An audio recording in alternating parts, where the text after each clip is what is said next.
효주는 독일에 왔다. 오랜만이었다. 늘 바쁘다는 핑계로 미뤘던 여행이었다. 독일에서 사는 언니가 여러 번 초대했지만 이 핑계를 대고 저 핑계를 대다 보니 몇 년이 흘렀다. 그러다 어느 날 별다른 계획도 없이 표를 끊었다. 언니는 반가워했지만 한편으로는 놀란 것 같았다.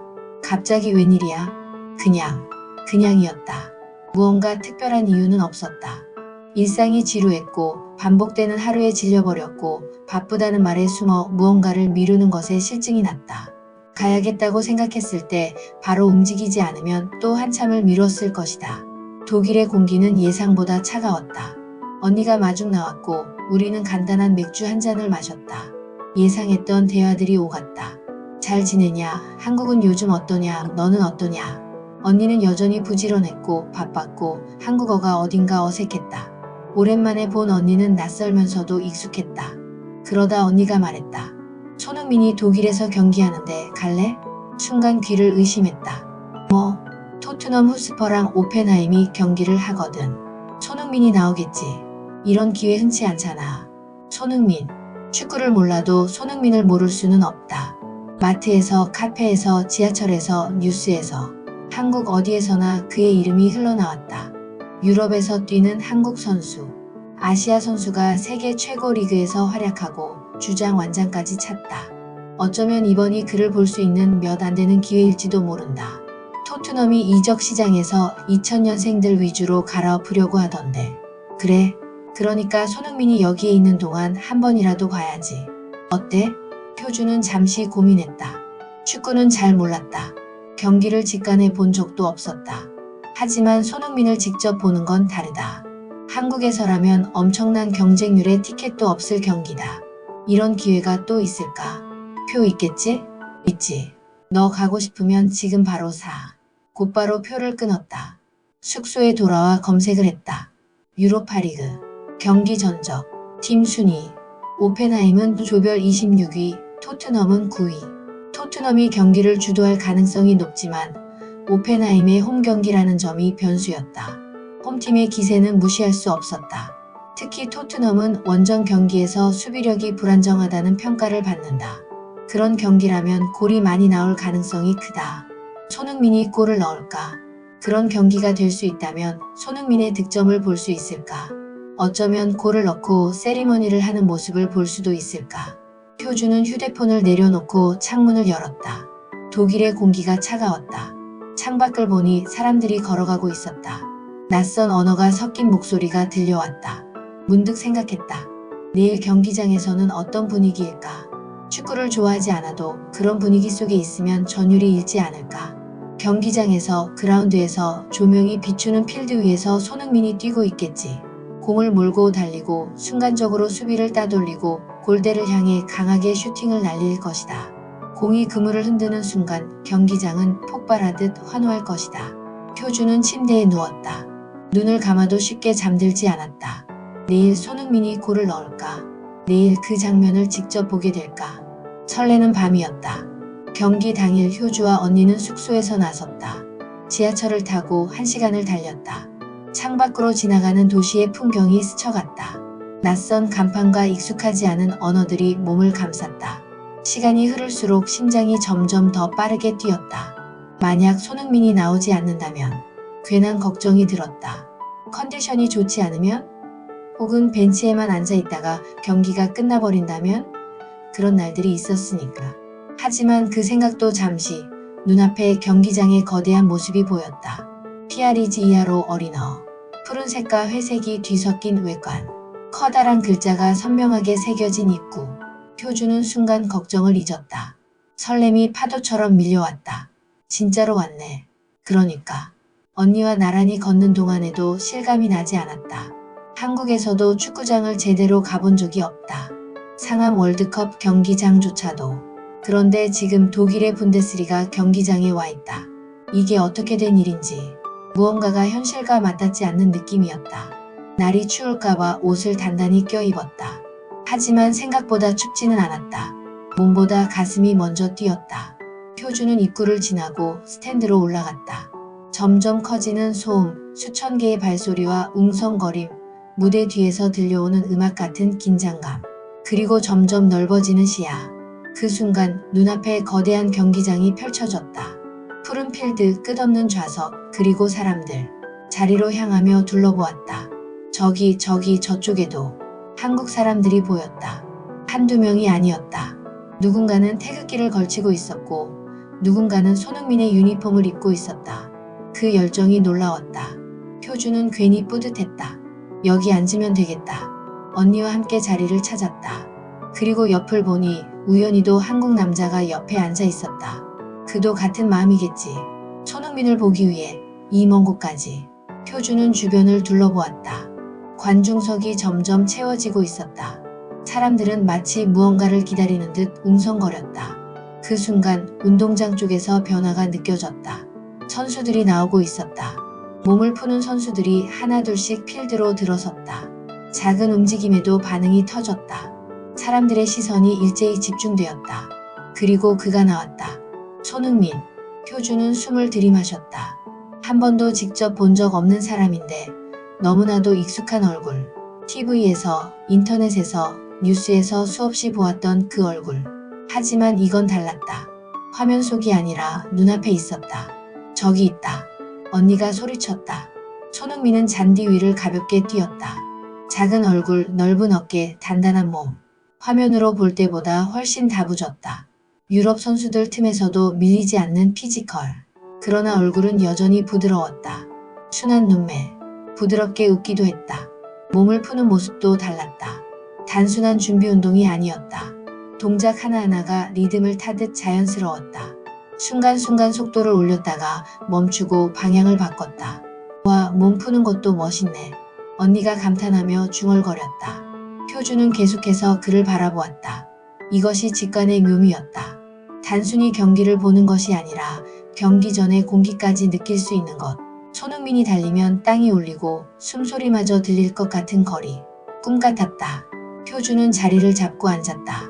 두 손을 무릎 위에 올려놓았다. 심장이 뛰었다. 곧 경기가 시작될 것이다. 한국 분이시죠? 표주가 옆자리에 앉은 남자가 먼저 말을 걸었다. 갑작스러운 인사에 순간 어색했지만 금세 반가운 기분이 들었다. 네, 맞아요. 아, 반갑습니다. 여기서 한국 사람을 만나니까 더 반갑네요. 한국에 있으면 잘 모르겠는데 이렇게 해외에 나오면 한국 사람 보면 진짜 반갑더라고요. 그러게요. 표주와 언니 그리고 옆자리 남자는 자연스럽게 웃으며 인사를 나눴다. 넓은 경기장에서 수많은 사람들 속에서 같은 언어를 사용하는 사람이 있다는 것만으로도 이상하게 안도감이 들었다. 서로 이름도 사연도 모르는 사이였지만 이 순간만큼은 같은 편이라는 느낌이 들었다. 경기가 시작되었다. 휘슬이 울리자마자 토트넘이 빠르게 공격을 주도했다. 상대팀은 오펜하임, 홈팀이었지만 토트넘의 전력과 경기 운영이 한 수 위였다. 빠르게 패스를 주고받으며 오펜하임 진영을 파고들었다. 2분. 너무도 이른 시간이었다. 상대의 수비가 채 자리를 잡기도 전에 토트넘이 첫 골을 터뜨렸다. 제임스 메디슨. 공이 골망을 흔드는 순간 모든 것이 터져나갔다. 표주는 순간적으로 자리에서 벌떡 일어났다. 손뼉을 치고 언니와 눈을 마주치며 환호했다. 몸속에서 전기가 흐르는 것 같았다. 처음 겪어보는 감각. 기쁨이 온몸을 들끓게 했다. 들어갔다. 와, 진짜 넣었다. 언니도 소리쳤다. 옆자리 남자도 기쁨을 감추지 못한 얼굴이었다. 다만 경기장은 대부분 오펜하임 팬들이 차지하고 있었기 때문에 약간 눈치가 보이기도 했다. 하지만 주변의 독일 팬들은 별다른 반응 없이 그냥 넘어가는 듯했다. 한국 사람들이 손흥민이 있는 토트넘을 응원하는 것은 당연하다는 듯이. 경기는 계속해서 빠르게 흘러갔다. 토트넘은 계속해서 공을 점유했고 공격적인 움직임을 멈추지 않았다. 9분. 오펜하임의 악포구마가 거친 태클을 했다. 순간적으로 거친 야유가 경기장에 울려 퍼졌다. 심판이 주머니에서 카드를 꺼냈다. 옐로 카드. 오펜하임 팬들이 격렬하게 항의했다. 휘슬이 울리고 선수들이 심판에게 다가가 손을 들며 말을 이었다. 그러나 판정은 바뀌지 않았다. 경기장은 술렁였지만 이내 다시 평온을 되찾았다. 경기가 재개되었다. 표주는 손을 무릎에 얹었다. 심장이 뛰었다. 21분. 그 순간이 왔다. 손흥민이 움직였다. 측면에서 빠르게 침투했다. 공이 그의 발에 닿았다. 그리고 그대로 슈팅. 순간 모든 것이 느려지는 것 같았다. 공이 떠올랐다. 방향이 잡혔다. 그리고 그대로 골망을 흔들었다. 효주는 반사적으로 벌떡 일어났다. 언니도 자리에서 뛰쳐올랐다. 손흥민이다. 골이야. 효주와 언니는 서로 부둥켜 안았다. 믿을 수 없었다. 눈앞에서 손흥민의 골을 직접 그는 골 세리머니를 하고 있었다. 늘 TV에서만 보던 장면이었다. 손으로 카메라를 만들었다. 그 익숙한 동작, 그 순간이, 그 자세가 영원히 기억될 것 같았다. 옆자리 남자와도 눈이 마주쳤다. 둘 다 아무 말도 하지 않고 얼굴을 보며 웃었다. 말로 하지 않아도 다 알 것 같았다. 같은 감정을 나누고 있다는 것을. 전반전은 계속되었다. 손흥민이 뛰는 모습이, 우리 쪽으로 향하는 공격이 계속 이어졌다. 그라운드를 가르는 그의 발걸음, 패스를 받기 위해 움직이는 동선, 순간적으로 방향을 바꾸는 몸짓, 하나하나가 생생했다. 그것도 이런 자리에서, 이런 가까운 거리에서 손흥민이 뛰는 모습을 볼 수 있다니. 효주는 속으로 생각했다. 2025년에 내가 가장 잘한 일이 이곳에 온 거야. 전반전이 끝났다. 경기장은 여전히 뜨거웠다. 전반전이 끝났다. 경기장의 열기가 한풀 꺾이고 사람들은 의자에 몸을 기대거나 자리에서 일어나 잠깐씩 움직였다. 휴식 시간이었다. 효주도 숨을 고르며 목이 마른 듯 물병을 열었다. 들뜬 감정이 조금은 가라앉았다. 방금 전까지 경기장 안을 가득 채웠던 함성들이 아직도 귓가에 남아 있었다. 옆자리 남자가 말을 걸어왔다. 학생이세요? 효주는 순간적으로 웃음이 나왔다. 아니요. 학생은 아니고요. 그냥 독일 사는 언니가 있어서 놀러 왔다가 마침 손흥민 경기가 있다고 해서 보러 왔어요. 남자는 고개를 끄덕였다. 그의 손에는 여전히 반쯤 남은 맥주 캔이 들려 있었다. 손흥민 팬이에요? 네. 팬이긴 한데 경기를 직접 보러 온 건 이번이 처음이에요. 시간도 안 맞고 표 구하는 것도 어렵고. 그런데 이번에는 운 좋게 시간이 돼서 왔어요. 그는 그렇게 말하며 웃었다. 손흥민이 골을 넣었을 때 환호하던 그의 얼굴이 떠올랐다. 한국에서는 뭐 하세요? 저요? 성수동에서 일해요. 효주는 살짝 고개를 기울였다. 성수동이요? 네. 거기서 수제화 만드는 기술 배우면서 일하고 있어요. 효주는 조금 놀란 눈으로 남자를 바라보았다. 수제화라니. 지금도 만드는 걸 배우고 있는 중이에요? 네. 아직 배울 게 많아요. 그래도 언젠가는 제가 만든 신발을 손흥민이 신게 되는 게 꿈이에요. 남자는 그렇게 말하고 웃었다. 효주는 말없이 그의 손을 바라보았다. 맥주 캔을 가볍게 쥔 손. 손등의 피부가 거칠어 보였다. 손흥민이 골을 넣은 순간 누구보다 크게 환호했던 사람. 경기의 열기 때문인지 아니면 이 대화 때문인지 이 공간이 조금 더 따뜻하게 느껴졌다. 한국 돌아오시면 성수동에 한번 오세요. 제가 일하는 공방이에요. 남자는 그렇게 말하며 자신의 지갑을 꺼냈다. 그리고 작은 명함을 꺼내 건넸다. 여기요. 효주는 명함을 받았다. 아, 명함은 제가 없네요. 괜찮아요. 그냥 한번 놀러 오시라고요. 맛집도 많아요. 손흥민이 가는 맛집도 근처에 있어요. 데려가 드릴게요. 효주는 명함을 내려다보았다. 그의 이름이 적혀 있었다. 이준영. 그 이름을 몇 번 읽어보았다. 감사해요. 근데 저는 명함이 없어서 드릴 게 없네요. 명함 없어도 돼요. 남자는 그렇게 말하며 별일 아니라는 듯 웃었다. 효주는 명함을 손에 쥔 채로 조용히 말했다.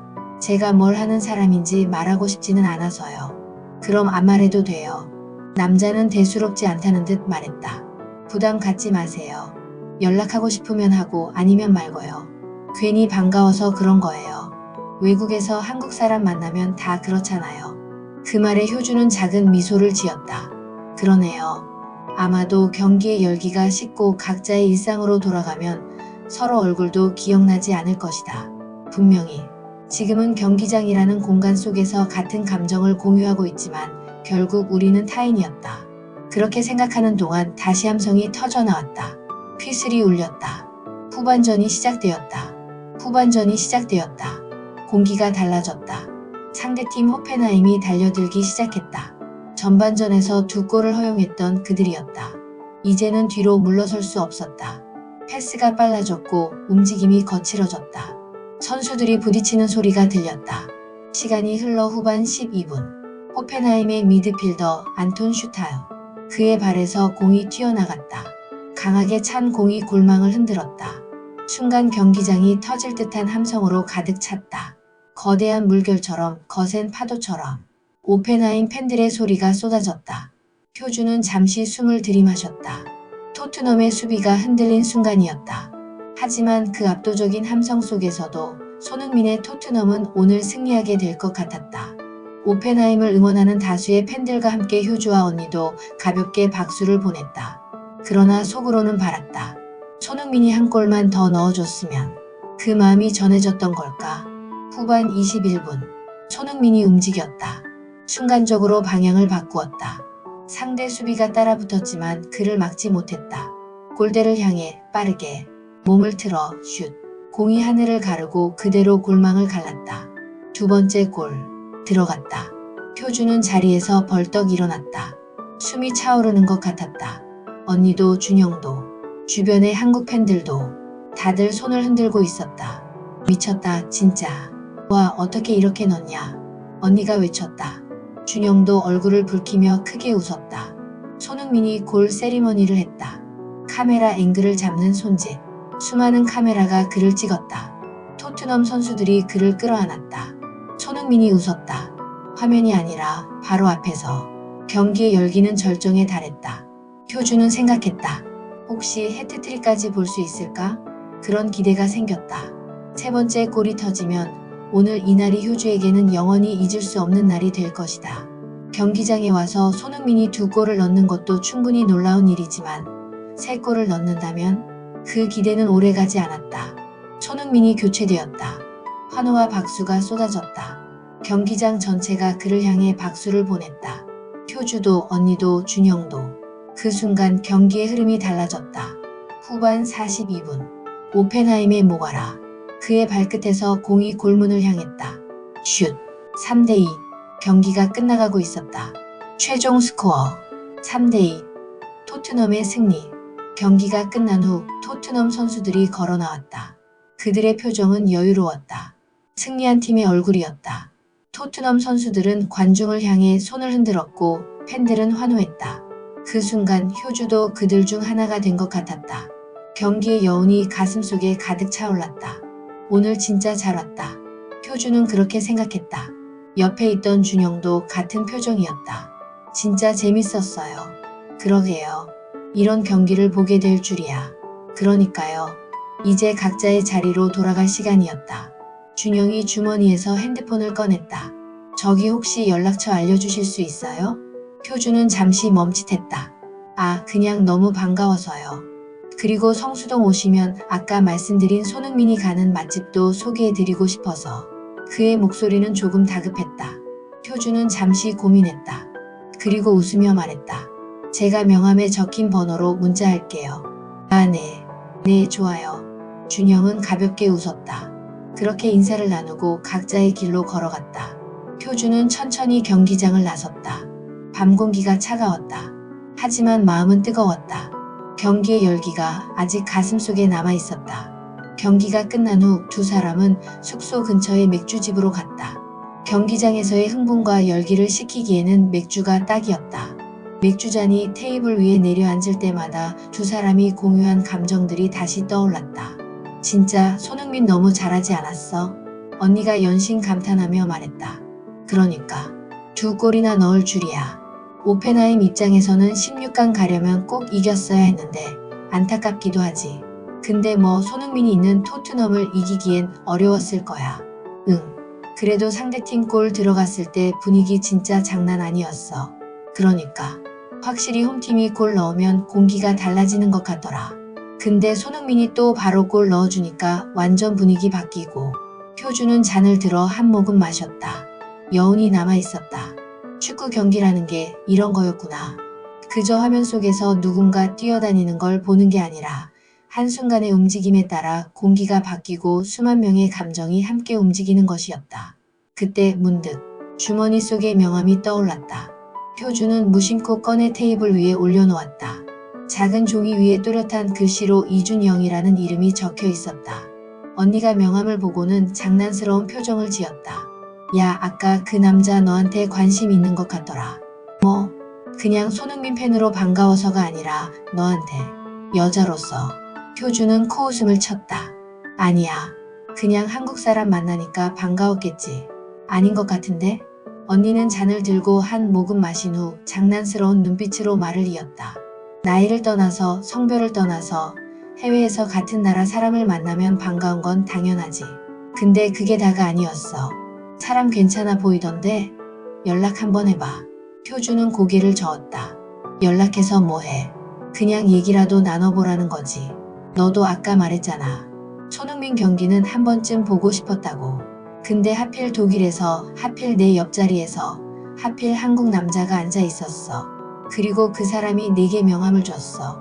너한테 연락처를 물었고. 효주는 조용히 명함을 바라보았다. 그냥 지나갈 인연이겠지. 그걸 누가 정해? 언니는 명함을 손가락 끝으로 툭 쳤다. 그건 내가 결정하는 거야.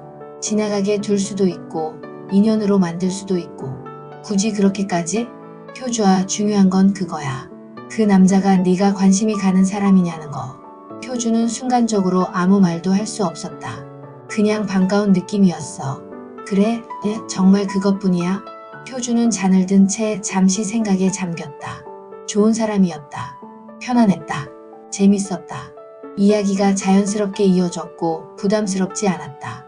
그리고 호감이 없었다고 하면 거짓말이었다. 그 사실을 인정하는 순간 무언가 가슴 한쪽에서 걸리는 느낌이 들었다. 언니가 말없이 효주를 바라보았다.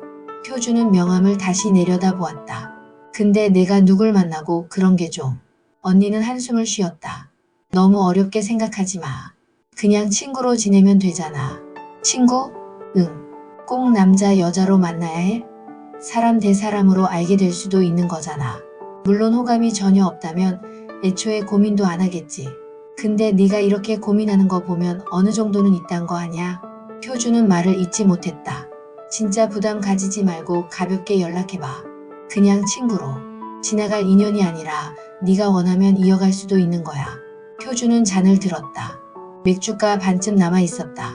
내 일은 내가 알아서 할게. 그렇게 말하며 맥주를 마셨다. 언니는 더 이상 말하지 않았다. 그렇게 대화는 끝이 났다. 그날 밤 숙소로 돌아와 명함을 책상 위에 올려놓았다. 불을 끄고 누웠다. 눈을 감았다. 그러나 쉽게 잠들지 못했다. 한국으로 돌아온 후 일상은 원래대로 흘러갔다. 출근하고 일을 하고 퇴근하고 주말이면 늘 가던 카페에 가서 책을 읽고 지하철을 타고 돌아왔다. 한동안 독일에서의 경기를 떠올리곤 했다. 프레제로 아레나, 손흥민의 골 세리머니, 수만 명의 함성, 그리고 준영. 그러다 문득 쉬는 날이었다. 별다른 계획 없이 집을 나섰다. 충동적으로 지하철을 탔다. 어디든 가고 싶었고 마침 떠오른 곳이 성수동이었다. 성수역에서 내려 2번 출구로 걸어갔다. 공기가 달랐다. 익숙한 한국의 거리, 그러나 낯선 공간. 수제화 거리. 출구를 나오자마자 보였다. 성수동 수제화 거리라는 표지판. 그리고 오래된 장인들의 손도장이 찍힌 기념비. 천천히 걸었다. 준영의 명함에 적혀있던 주소가 머릿속에 어렴풋이 남아있었다. 일부러 그곳을 찾아가려던 것은 아니었다. 그저 아주 우연히 지나가다가 마주친다면 어떨까? 그런 마음이었다. 공방들이 늘어선 거리를 걷다 보니 어느새 장인들의 얼굴과 간판이 보였다. 가죽과 망치질을 하는 장인의 모습이 보이는 거리. 그때였다. 저기요. 뒤에서 누군가가 불렀다. 효주는 걸음을 멈추고 돌아보았다. 준영이었다. 숨을 가쁘게 몰아쉬며 걸음이 조금씩 빨라지는 모습. 마치 한달음에 걸어온 사람처럼. 혹시 독일에서 만났던 그분이죠? 효주는 순간 머쓱해졌다. 예상하지 못했던, 하지만 예상하고 싶었던 만남이었다. 아내. 준영이 눈을 동그랗게 떴다. 진짜 반갑네요. 와, 이렇게 다시 볼 줄이야. 효주는 멋쩍게 웃었다. 여기 근처에 일 보러 오셨어요? 그냥 좀 걸으려고요. 성수동에 자주 오세요? 아니요. 오늘은 그냥. 말끝을 흐렸다. 정말 이유 없이 온 거였다. 그저 발이 이곳으로 향했다. 준영은 한동안 효주를 바라보았다. 그리고 웃었다. 솔직히 연락 기다렸어요. 아, 연락 안 주시길래 반쯤 포기하고 있었는데. 근데 이렇게 다시 보내요. 진짜 신기하다. 표주는 말을 잇지 못했다. 혹시 바쁜 일 없으면 저녁 같이 드실래요? 저녁이요? 전에 말했던 곳이요. 손흥민 선수가 갔던 맛집. 제가 진짜 추천하는 곳이에요. 표주는 고개를 끄덕였다. 좋아요. 진짜요? 오, 다행이다. 준영은 기뻐 보였다. 일이 끝나면 바로 연락드릴게요. 혹시 조금 늦어지면 기다리게 만들면 안 되니까. 전화번호 알려주실 수 있어요? 이번에는 효주가 주저하지 않았다. 휴대폰을 꺼내 번호를 불러주었다. 준영은 저장하며 다시 한번 숫자를 확인했다. 그럼 저는 얼른 마무리하고 올게요. 많이 안 걸릴 거예요. 어디서 기다리실 거예요? 표주는 맞은편에 보이는 카페를 가리켰다. 저기요. 저기서 기다릴게요. 오케이. 끝나면 바로 연락드릴게요. 준영은 공방으로 돌아갔다. 표주는 카페로 향했다. 들어가서 창가 자리에 앉았다. 커피를 주문하고 창밖을 바라보았다. 공방 맞은편. 가죽을 만지는 손길들. 분주해 보이는 사람들. 표주는 조용히 휴대폰을 내려다보았다. 그 속에는 이제 준영의 번호가 저장되어 있었다. 어느새 6시를 넘겼다. 표주는 창가에 앉아 창밖을 바라보았다. 카페에 잔잔한 음악이 들렸지만 귀에 잘 들어오지 않았다. 바깥은 조금씩 어두워지고 있었다. 가로등이 하나둘씩 켜지기 시작했다. 그때였다. 급하게 문을 열고 들어오는 준영의 모습이 보였다. 숨을 가쁘게 몰아쉬며 주위를 두리번거리다가 창가에 앉은 효주를 발견하곤 금방 안도하는 표정을 지었다. 오래 기다렸죠? 아니요. 금방이었어요. 다행이다. 준영은 손을 한번 털고는 가방을 매만졌다. 여기서 한 1015분 정도만 걸으면 돼요. 제가 말했던 식당이 바로 근처거든요. 길을 따라 걸었다. 가로수 아래로 노랗게 빛나는 가로등 불빛이 길게 늘어졌다. 겨울이 끝나가고 있었다. 사실 출근이 10시라서 퇴근은 7시인데. 네? 사장님한테 양해 구하고 조금 일찍 나왔어요. 왜요? 그냥. 준영은 멋쩍게 웃었다. 퇴근까지 기다리기 전에 가버릴까봐. 조금 조바심이 났어요. 표주는 걸음을 멈추고 그를 바라보았다. 제가 기다리다 갈 것 같았어요? 그냥 그런 생각이 들었어요. 기다려줘서 고마워요. 표주는 말없이 고개를 끄덕였다. 가게 앞에 도착했다. 유리문을 밀고 들어가자 숯불 향이 은은하게 퍼졌다. 그리고 벽 한쪽 액자가 눈에 띄었다. 손흥민 선수의 친필 사인. 그 옆에는 손흥민의 아버지 사인도 함께 걸려 있었다. 진짜 손흥민 선수가 다녀간 곳이네요. 그렇죠? 제가 괜히 추천한 게 아니에요. 자리로 안내받아 앉았다. 따뜻한 불빛 아래에서 메뉴를 펼쳤다. 여기는 숯불 닭구이 전문점인데요. 준영이 설명했다. 합계로 시키면 소금, 간장, 양념 이렇게 3가지 맛을 다 먹을 수 있어요. 그럼 그렇게 해요. 좋아요. 그리고 맥주도 같이요? 네. 소주도 하나 추가할까요? 괜찮은데요? 오케이. 주문을 마치고 기다리는 동안 준영이 이야기를 이어갔다. 진짜 우리가 독일에서 직관을 할 수 있었던 게 얼마나 다행인지 몰라요. 그러게요. 요즘 한국에서 손흥민 경기 관람이 포함된 영국 여행 패키지가 인기래요. 그래요? 네. 런던까지 가서 축구 보고 오는 거죠. 근데 그걸 못 가더라도 독일에서 직관한 게 진짜 행운이었던 것 같아요. 맞아요. 그날의 경기가 다시 떠올랐다. 골이 들어가던 순간 일어나 소리 지르던 사람들, 손흥민이 손으로 카메라 프레임을 만들던 순간. 그 경기는 진짜 오래 기억에 남을 것 같아요. 저도요. 그때 직원이 음식을 서빙했다. 초벌된 닭구이가 나왔다. 숯불 위로 올려지며 지글지글 익어갔다. 그 옆으로 떡이 놓였다. 한쪽에서는 된장찌개가 보글보글 끓어오르고 있었다. 자, 이제 먹어봐요. 준영이 젓가락을 들었다. 표주도 따라서 닭 한 점을 집어 입에 넣었다. 짭조름한 간장 양념이 입안 가득 퍼졌다. 숯불 향이 은은하게 감돌았다. 진짜 맛있다. 그쵸? 여기는 고기도 질이 좋아요. 떡도 되게 쫄깃하다. 이게 또 별미예요. 같이 구워 먹으면 최고죠. 음식이 나올 때마다 젓가락이 바쁘게 움직였다. 된장찌개도 한 숟가락씩 떠먹으며 맥주를 마셨다. 배가 불러오기 시작했다. 이제 더는 못 먹겠어요. 아니죠. 마지막엔 막국수로 마무리해야죠. 막국수요? 네. 너무 배부르면 한 젓가락만 드세요. 제가 다 먹을 수 있어요. 그럼 하나 시켜볼까요? 막국수가 나왔다. 준영은 거침없이 젓가락을 들었다. 호로록 한 입, 또 한 입. 효주는 그를 바라보았다. 신기했다. 어쩜 저렇게 맛있게 먹을까? 너무 잘 먹는데요?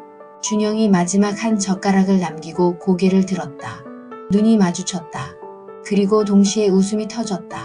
그 순간 효주는 깨달았다. 자신이 쌓아두었던 단단한 벽이 조금씩 허물어지고 있다는 것을. 그렇게 허물어지는 것이 나쁘지 않다는 것을. 식사를 마치고 자리에서 일어났다. 따뜻한 공기 속에 스며있던 숯불 향이 옷깃에 묻어 있었다. 효주는 지갑을 열었다. 카드를 꺼내 들고 계산대 쪽으로 갔다. 계산할게요. 그러자 직원이 말했다. 이미 계산되었습니다. 효주는 멈칫했다. 네? 직원은 미소를 지었다. 아까 같이 오신 분이 먼저 결제하셨어요. 효주는 고개를 돌렸다. 준영이 거기 서 있었다. 마치 아무렇지도 않다는 듯 자연스럽게. 언제 계산했어요? 아까 화장실 가면서요. 왜 말 안 했어요? 그냥요. 그리고 여기까지 왔는데 제가 한턱 내고 싶었어요. 준영은 웃었다. 그래도 그냥 받아요. 다음에 또 보면 그때 사주면 되잖아요. 그 말에 효주는 더 이상 말하지 않았다. 대신 조용히 말했다. 잘 먹었어요. 고마워요. 커피는 제가 살게요. 네? 밥 얻어먹었으니까 커피는 제가 살게요. 내일 출근이라 오래 있을 수는 없으니까 테이크아웃해서 갈까요? 준영이 잠시 효주를 바라보더니 고개를 끄덕였다. 좋아요. 따뜻한 공기 속에 스며있던 숯불 향이 옷깃에 묻어 있었다. 밖으로 나오자 성수동의 밤거리가 조용했다. 가게 안의 웅성거림이 문을 닫자마자 차단되었다. 마치 다른 공간으로 넘어온 듯한 기분이었다. 두 사람은 근처 카페로 걸어갔다. 조용한 골목 가로등 불빛 아래에서 그림자가 길게 늘어졌다. 효주는 계산대 앞에서 커피 2잔을 주문했다. 그리고 계산을 마친 후 하나를 준영에게 건넸다. 받아요. 이건 제가 사는 거니까. 고마워요. 오늘 예상치 않게 즐거운 저녁이었어요. 효주는 그렇게 말하며 인사를 건넸다. 저도요. 준영이 말했다. 그 순간 짧은 침묵이 흘렀다. 그리고 준영이 조용히 물었다. 혹시 또 볼 수 있을까요? 효주는 대답을 망설였다. 눈을 피했다가 다시 마주쳤다. 아마도. 그렇게 말하며 미소를 지었다. 둘은 서로에게 인사를 건넸다. 그렇게 돌아섰다. 조금 걸어갔다. 그때였다. 효주씨. 등 뒤에서 준영의 목소리가 들렸다. 효주는 걸음을 멈추고 돌아보았다. 준영이 그곳에 서 있었다. 집에 도착하면 잘 도착했는지 문자 한 통 주세요. 네? 제가 걱정하지 않게. 효주는 가만히 그를 바라보았다. 그리고 준영이 덧붙였다. 주말 되기 전에 또 연락할게요. 효주는 말없이 고개를 끄덕였다. 그리고 다시 한번 손을 흔들었다. 준영도 손을 흔들었다. 효주는 총총 걸음으로 지하철역을 향해 걸어갔다. 지하철을 타고 집으로 돌아왔다. 창문을 열었다. 밤하늘이 보였다. 총총 박힌 별빛들이 반짝이고 있었다. 효주는 휴대폰을 들어 문자를 보냈다. 잘 도착했어요. 준영에게서 문자가 왔다. 오늘 너무 반갑고 즐거웠어요. 또 연락할까요?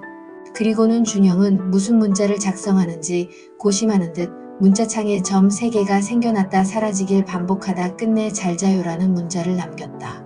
효주는 그 문자를 물끄러미 바라보았다. 단순한 호감일까 아니면 인연일까? 그건 알 수 없었지만 단 한 가지는 확실했다. 앞으로도 이 사람을 만나고 싶다는 것. 고개를 들어 올려다보니 별이 빛나는 밤이었다.